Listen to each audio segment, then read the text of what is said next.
Kani gade ka Pati CCTV, bat pidang pet yaki kubor baman kasni.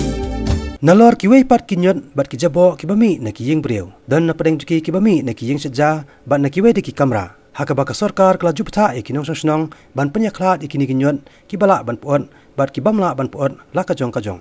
Menta par keladan sakawai ke kenhon kebalawan sakmat ban aji kai komno ban pelang la kajong ye kiwei pat kijatnyot kibami man la kasngi. Handai kibale se kidai kinyot kibami hadin sisnam ne asnam shaneng.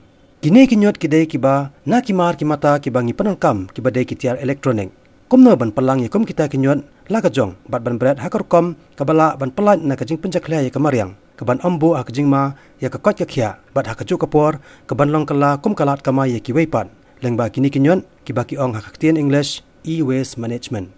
Henne kasngi ka praterik ujemang kane ka kanhon ka blatep kum ka Karo Sambhav Private Limited kalawan poi hakani kanong ba sulong ban pasung thu pai ba halor kani ka benta kasin jam ka ban kong ka bakani ka kanhon klasim kalong lengba kinong pathai ko bor ban pen priang yakani ka jingnang jingtep saki pai ba ka balai kando ru yakinong pathai ko bor henne kasngi po sulong press club ya ka kanhon Karo Sambhav Private Limited lalam kma da wei ni kinong seng jong ni ka kanhon Upranshu Singhal Bat nagani kajala laidon rangkat ru Senior Environmental Engineer naka Meghalaya State Pollution Control Board uba wanchan ar kharkrang.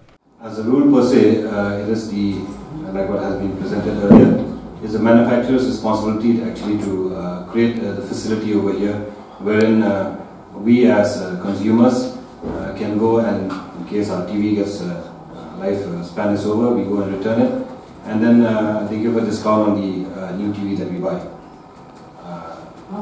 It could also be for your mobile phones, it could be for your other electronic gadgets.